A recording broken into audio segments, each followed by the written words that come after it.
Hello everyone, and welcome back to World of Warplanes. This time we'll be taking a look at the Tier 8 British fighter. It is the Spitfire 14. We'll quickly go over the history of the plane, and then go over the stats and some awesome gameplay. If it ever loads. It entered service in the winter of 1944. A total of 957 aircraft were built. So presumably this was probably one of the last modifications of the Spitfire before the end of the war. There may have been a couple more before the end of the war, but not much. There may have been a couple after the war. Well, this was kind of the definitive version during World War II, the pinnacle of the Spitfire. So, what do we have in game? Well, we have a Spitfire that has autocannon armament effective at medium range. If you look, we have 4 20s, which is cool, and the 20s are the exact same ones you get on the Spitfire 9, so there should be no reason why you do not have these already researched, which is awesome. Awesome news. It's got low survivability. You are a fighter, so you're kind of expected. But compared to other fighters at the tier, it does seem like it has better survivability than some. Not great survivability by any means, but definitely not the worst for a fighter. It's got good airspeed and good boost. You have a crap ton of engines you have to research here. Yep. So they're all exclusive to the Spitfire 14, which will take a little while to unlock them all, but it's worth it. The top engine makes this thing a real powerhouse, and the boost gives you quite decent speed as well. High maneuverability in horizontal turns, that's definitely one of the features of the Spitfires, is its exceptional maneuverability. So yes, it has very nice maneuverability. The rate of roll is not that great, but the average time to turn in degrees per second, or turn 360 degrees per second, is only 8 seconds. So that's not too bad. It's got a very low stall speed of only 75 miles per hour, which is very nice. So yes, this plane does get work done. It's yeah, high maneuverability is awesome. Effective in mid-altitude maneuvering combat, so they recommend mid-altitude, and that is true. It's definitely not a high flyer, but you can get it up to 10,000 feet if you have to, and it does work. It's got 5,250 optimum altitude for all intents and purposes, which is good. It's not great, but at least you're not a low-flying plane. So you're basically, if you take the Squid J7W1, that plane has, well, compared to the tier below it, it doesn't have as good a maneuverability, but it's a much lower flying plane. This one has a much higher altitude performance. In fact, the altitude performance looks like it's off the charts, and I know that's not true. It's not that great, but you know, it is definitely mid-altitude, and the altitude performance does feel really good on the plane. But that's really about it. The only downside they claim is low survivability, and that seems about right. There's not really any weaknesses to this plane. There's no, like, oh, it has the best in class fill in the blank. It doesn't really have any of those stats, but it doesn't have any of best in class, or sorry, worst in class fill in the blank either. It's really that perfect middle road plane, and I think that's what makes it such a fun plane to fly. All the previous Spitfires in the line seem to struggle with altitude performance, but the engine on this plane, coupled with the higher altitude performance of its predecessors, actually allows it to have very nice altitude performance. It's not great, but even when it's in the yellow zone, it performs quite well, and I think that's definitely something to note. This plane just does everything, and that's why it's such a fan favorite. There's no weaknesses, really. And these 20s are amazing. The 20s do just a ton of work. They are excellent guns, just absolutely excellent guns. They are wing mounted, which makes them slightly less accurate than other guns, especially if they were mounted in the nose. But if you get accuracy modules on it, it's not an issue at all. If we go to the service department, I'm using standard ammo because I'm trying to save some money here. But if you have the money, do some universal ammo. You got first aid kit, pneumatic restarter, control surface trim, because I don't do fire extinguishers. But as I noted in last time, if you want to do reinforced control surfaces, that's actually pretty decent too. Basically, you manually activate it, and it increases your maneuverability in all axes. It doesn't tell you by how much, but it says for 10 seconds. So you get a burst in maneuverability for 10 seconds, and that helps you outspin certain things if you're having issues. Personally, I don't use it, but it's definitely one of those consumables to keep in mind while outfitting this plane. As for upgrades, you should have these already. Then go for the Spitfire 14 airframe, as I feel it'll take way less experience to get in all the engines, and then just start grinding your way to the top engine, and that top engine is definitely worth it. But again, you don't have to research all the engines if you don't want to, and you can go straight from the attacker. But I do recommend fully upgrading this plane because it is a joy to fly when it's fully upgraded. Then when we go to equipment, do gyroscopic gun sight for increased accuracy, because you're wing mounted, and improving accuracy is always beneficial.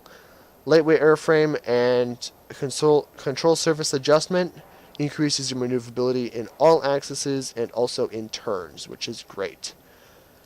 As for paint scheme, you do have a free paint scheme, which is amazing, and it looks really cool on the plane. And additionally, you can also outfit your beta sticker on it if you have it.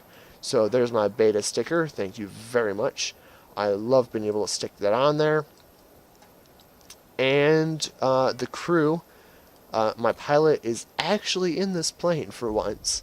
But it's the same layout as I said for Spit 9. I think it works really well. Marksman 1, Marksman 2, Aerobatics Expert, and Aerodynamics Expert. Both are great. This one increases maneuverability in all axes by 2%, so that is useful. It's only slightly worse than the equipment module, so definitely put that on there. But then also get Aerodynamics Expert, which increases the effects of your maneuvering equipment modules by 40%, which is amazing. After that, if you do have any more skill points after that, do whatever you want.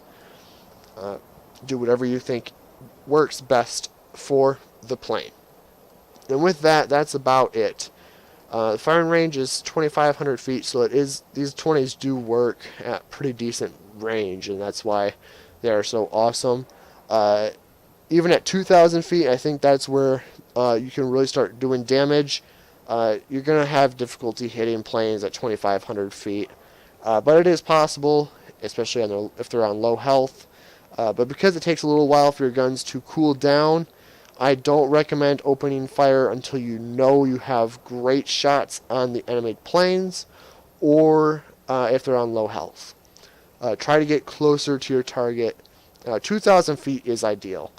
You can usually make 2,000 feet work pretty well. But, anything closer than 2,000 feet is always beneficial as well.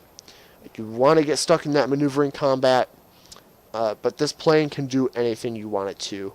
Put it in any role you want it, except for ground pounding. I don't recommend ground pounding ever in this plane, just because you don't have any ordnance. But, if you need to do a little bit of ground pounding in order to take a command center or military base, by all means do so, because the 20s will work the ground targets a little bit. Just make sure you're shooting at lightly armored targets or already damaged, weakened targets. With that being said, I think that's about done with the Spitfire. It is well-rounded in every way. Its benefits most heavily from its maneuverability and its decent altitude performance, and the guns. The guns are amazing. But with that being said, let's jump into some absolute kick-butt gameplay. Hello everyone and welcome back to the gameplay section. One thing to note about this replay is it was actually on attrition mode during the Operation West Wall event. So, this is not Conquest, this is a unique mode that's designed mainly to get kills, and we will see that if that's true in this battle. I'm not really going to go over the mode because there's no way to actually play it anymore, but just note that it doesn't play quite the same way as regular. I just had this replay lying around for a little bit. I wanted to use it up before we got too far away from West Wall and none of you guys knew what West Wall was. But we're going to try to get a killer game in this battle, or in this plane, and it definitely is a killer battle. If you keep up with Slay's channel, he actually did post this battle on his channel, so I will leave a link in the description if I remember, of course, because I don't always remember, but I will leave a link in the description to his commentary on this battle if you so desire. So yes, here comes a Spitfire, take him out. Really it's just pretty standard gameplay so far. You just took out the defenders at the garrison to give us a little bit extra bonus, but you're not gaining points from the sectors directly, but I'm not really going to explain that in this battle, so you're just going to have to maybe figure it out on your own or watch a previous battle or previous videos on my channel that detailed it. But this battle I really wanted to use just to demonstrate the killing potential of this plane and what you can do with it. So we're going to head on with planes, and you should know very quickly how fast the guns overheat and also the damage that they can output. I'm firing at 3,000, can't quite hit, but as soon as we get in 2,500 feet, that's when our shots start hitting. We take them out. The reason I fired that far away was because he was on low hit points, and so any little bit of damage would have killed him. Almost killed the BVP, so we'll flip around and take him out. I know I should reserve my opinion till the end, but my personal opinion on this plane is it's a little bit too good. I don't normally say planes are overpowered, but this one definitely feels overpowered. It's blatantly overpowered. Its altitude performance, its engine, its incredible maneuverability coupled with these 20s, it feels straight up overpowered. I don't feel like the tier 5 and 6 planes are overpowered. The tier 7 feels very good for its tier, but not overpowered. But this Spitfire 14 just straight up feels overpowered. And I like it because, I love overpowered planes. And they always feel nice to fly. But at the same time, it does kind of hurt the game a little bit with this plane, because it can do everything you want it to. As you can see, I just ruined that pancake as he tried going up. And now there's a bomber up high, and I have the engine and the altitude performance to get up here and deal with him.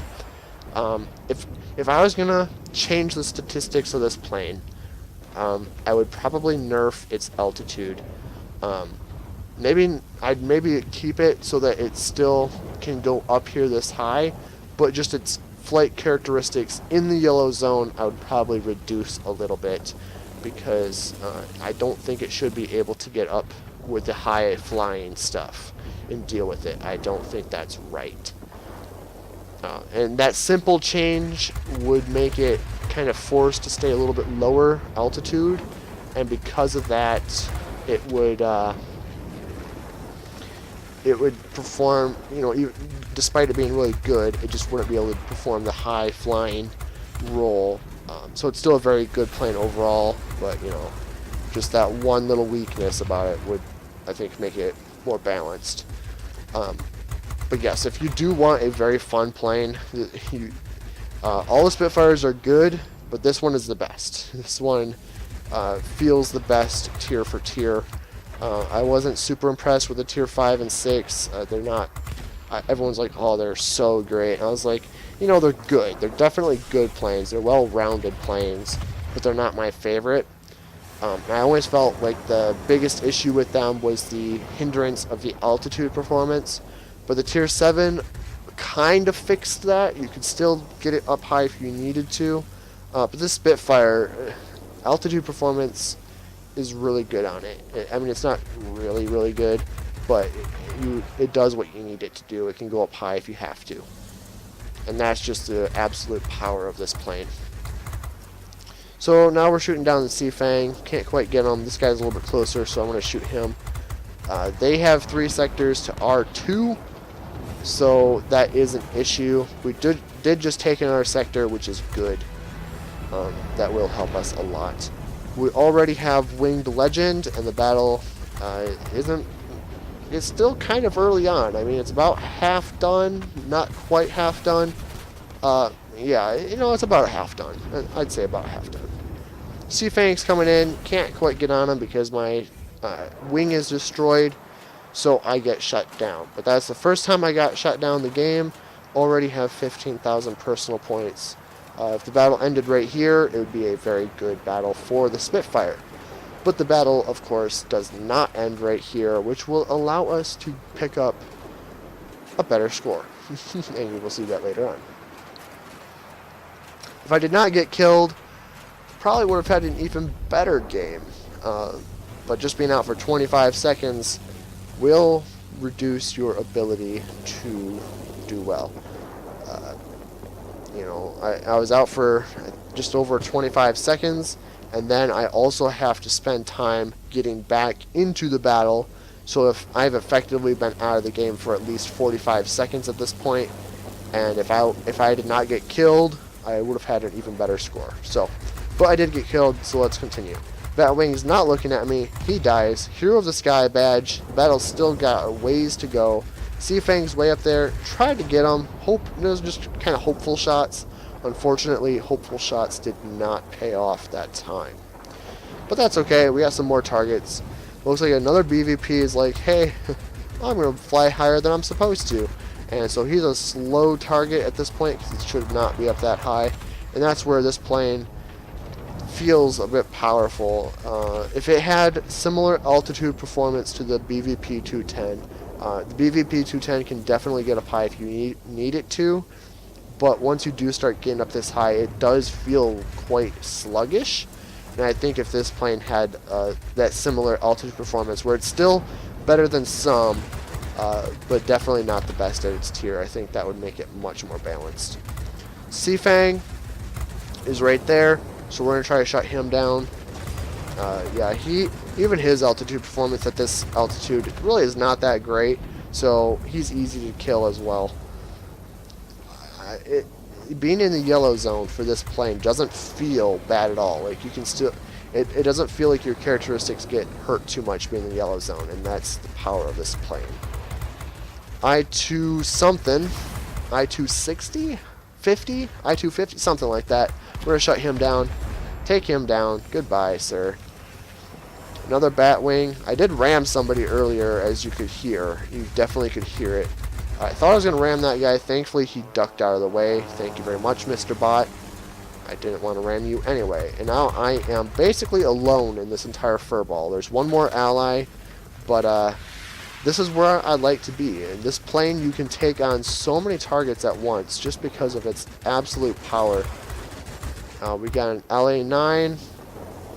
Almost take him out. He's on fire. But overshoot him. Probably should have hit the brakes a little bit. But he's dead nonetheless. There's a Pancake. He's going super slow for some reason. I guess he lost all of his altitude, or all of his speed advantage. I guess maybe he lost his engine or something. He's dead now. This guy that we hurt earlier, easy pickup kill. And now we're flying again. Don't ram him, don't ram him. Okay, good, we did not ram him. Try to flip back around, heal my pilot, and unload more shells into him. Sea Fang is inbound. And he ducks out of the way. Thank you very much. Flip around and boom, killed him. Awesome. Now I got someone on my tail, unfortunately. We're going head on with a I-2 something. He's dead. I'm on fire. Don't have a fire extinguisher. I die. We have well over 20,000 personal points at this point. So if the battle were to end, it would still be a very, very good battle. But the battle is not over yet, and I will get the chance to respawn. We only have one sector, and they have 5 points.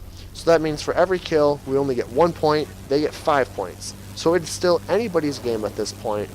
Thankfully, our team does take another sector, which will allow us to have to kill less planes. Shut one down. We need 2 more kills to end the battle. Again, I'm sorry. I'm going to go that I don't explain it. I was going to go after those guys, but I felt they were too far. And there were a lot of planes over there. So I figured they would die by the time I got there. And sure enough, they're basically dead anyway. So now I'm full throttling to these GAs, hoping very much to get over there before the AA guns kill them, I guess. And I start firing. Someone kills him, so the battle ends. But I was able to kill him before the battle screen came up, which buffs my score just a little bit more. As you can see, just under 28,000 personal points on a tier 8 plane. That is legendary. I don't think I've seen anybody with that kind of score in an actual fighter at tier 8. Low tier, I've seen people get some pretty ridiculous scores. But, you know, that is low tier seal clubbing. At high tiers, it's just not a thing. Granted, there was only one human player. That human player was the Pancake, and he was ignoring me every time. So I shot him down several times. And it wasn't like I was targeting him. He just kept coming towards me, and so I just shot him down. Because he was a threat, right? Because he's a big heavy fighter that will ruin me if he shoots at me. But he did not look at me. So he died very easily. We got 30 aerial kills that time, and there was no bomber formations that we shot down. Just a couple air defense planes. That is incredible. That's basically an ace and a half. That is unbelievable. I don't think I've ever seen anyone with that kind of score. And I don't think I ever will get that score again, unless I'm flying the Spit 14 and get, you know, one of those matches where it's super even and sectors don't get taken for a while and people just keep coming to me. That's what it's required of you in order to get that kind of score. Almost 19,000 experience in one battle. That is legendary. That is unreal. That was the record number of destroyed aircraft. It said 26, but that's because it's not counting aerial kills, air defense planes. So that means I shot down 4 air defense planes that battle. Still not bad. And as you can see, I was actually flying with a stock engine in that battle. So that even with the stock engine, you can still perform at higher altitudes, which is stupid. And then you have 3 engine upgrades beyond that. It really allows you to have a powerhouse. You can only imagine what the best engine would do. I was fully upgraded other than the engine, but that battle allowed me to get the best engine. So with that being said, I hope you guys enjoyed the Spit 14. It needs a nerf, but I don't think it needs a big nerf. It should be able to keep its good guns and good maneuverability. Just make it, and even it can keep its altitude performance as well. But it just needs to get slightly nerfed in when it's in the yellow zone. I don't think it should be able to perform so well when it's in the yellow altitude performance. I think that would make it really good. But with that being said, I hope you guys really enjoyed this battle and this review. Let me know what you guys think of the Spitfire 14 down in the comments section below, and I will catch you next time.